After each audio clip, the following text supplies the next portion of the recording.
Welcome to Watcher DM. I'm Gabriel. Today I want to show you the Doom Desert and the Decanter of Delirium Foundry VTT for Dungeons & Dragons 5th edition. The adventure was written by Austin Holm with art by Maya Babino. I also did some of the art in this adventure and did a bunch of the layout, and the software was developed by Hod Publishing. So they're the ones who did this amazing Foundry VTT module. And let's dive right in. So the module itself comes with 5 scenes. The first one is just your cover scene, followed by the inside the bottle map scene. So the map itself has 12 different locations on it. And this is like an exploration kind of map. So this is the party token will be moving around this map. There's also like an exploration widget you can use to like kind of show the area that the party can see.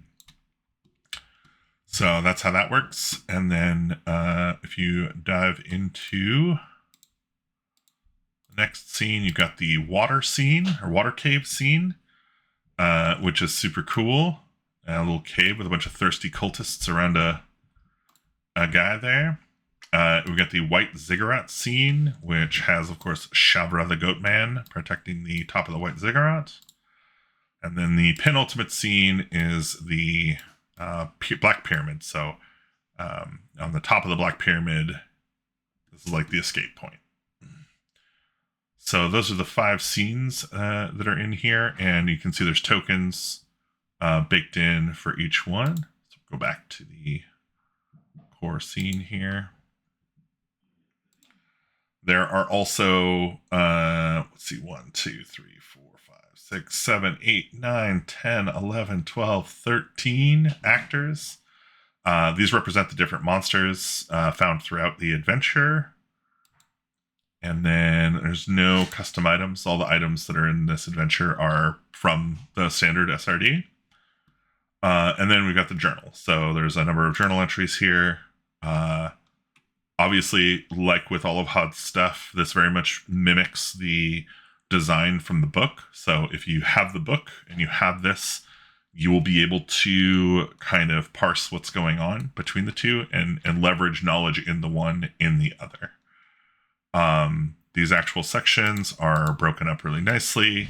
There's some information about Foundry module support and how this works. But yeah, if you want to dive right into a place, let's go ahead and get started with the introduction. So introduction is here. And this goes into the information about the book, how to use this book, including these icons, which indicate what type of encounter a section is describing. It's very handy.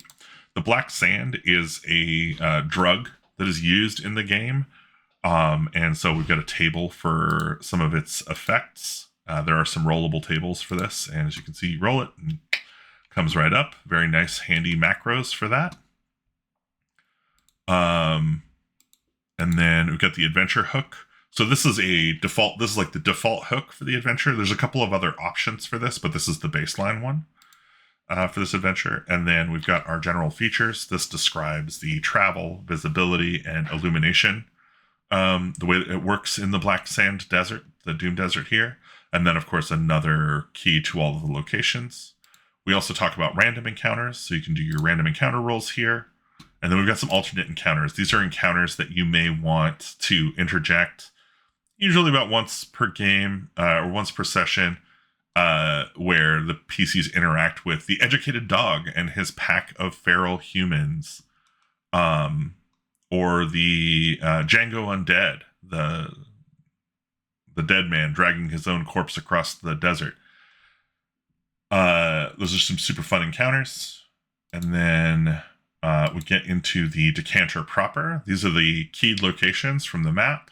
So the bottleneck is this top one here. Where we reference things, obviously, you'll find links to those things. Most of these can be called for. So like if you want to have a party member try and make this roll, you click on it after selecting their token and it will ask them to roll that. And of course all these are rollable. 2 points of damage here. And the stat blocks are inline, so you will find the stat blocks for the encounters here are in the same page, which is pretty handy in the case where you're like, oh, I'm using the tokens down here, but I've got my description up here, so I'll keep that, at hand. The water cave is one of my favorites as it features Melidra. In fact, let me just go to the water cave scene here. And one of the cool things about Melidra and the Thirsty Cultists is that Melidra is a river devil in disguise. So they're bleeding water out of a wound. But if the party kind of figures this out, they can determine that Melidra is in fact a river devil, and you can change their token using this macro into a river devil token, which is just super cool. Cool feature. Thanks, Hod. You guys are amazing. And then we go into the Amnesiac Library. This is one where the party can learn about some cool stuff. It's an entirely exploration encounter, but they can roll on this table and get some cool ideas about what's going on in the dungeon. And then we can go into the leprous were spiders. So this is an opportunity for the party to get a disease or, get some cool treasure. It's mostly a social and exploration encounter, although you can fight the drunk were spiders. The Ladder to the Sun is another cool encounter that contains the sun gecko, Sunny. And the Ruins of Serapho is another cool encounter here. Another location on the main map. Go back to the main map here. So yeah, I think Ruins of Serapho are these right here. And then we got the Black Quartz Sphinx, which is a puzzle. It's like a riddle. And then we've got the Saltwater Saloon on the other side, where the drinking dead are easily offended, but definitely down to play some music. So pretty cool adventure there. Oasis of Delirium is an opportunity to get some fresh water and also probably see things. Pretty cool. In the middle, we've got the White Ziggurat protected by Shavra, the Goat Man. And the River of Time here is how the party can get, first of all, some fresh water, which is in short supply in this place, and also potentially get up to the Black Pyramid, which is kind of the penultimate location in the dungeon, and is reflected by this map here, where the final kind of battle / encounter happens in this adventure. And if the party can escape the dungeon, then they will get to read the epilogue, get some treasure here. You can roll on the treasure table, get them some treasure. An elaborate book contains a collection of sestinas written by Kairazar. The poetry is worthless, but the gilded cover is worth 20 gold pieces. Pretty cool stuff. And then the consequences page, where we talk about what happens because the bottle has broken and now spilled out onto the land. And then we do have a whole journal entry here about adaptations and tables. So the adaptations include running this for not Kairazar, instead running it where the Bailiff of Bougainville is the bad guy, and what would change about the bottle to support that.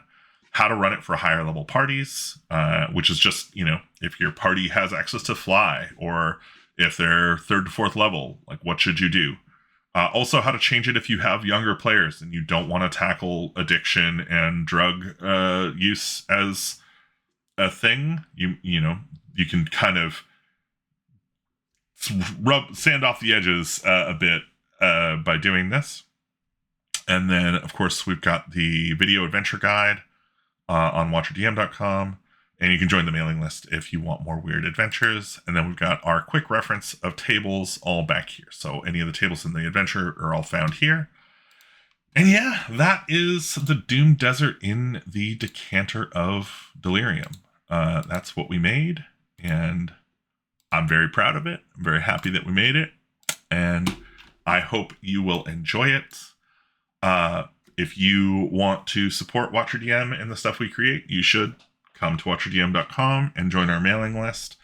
Keep an eye out for the cool things we're trying to create all the time. And please support Hot Publishing. Thanks a lot.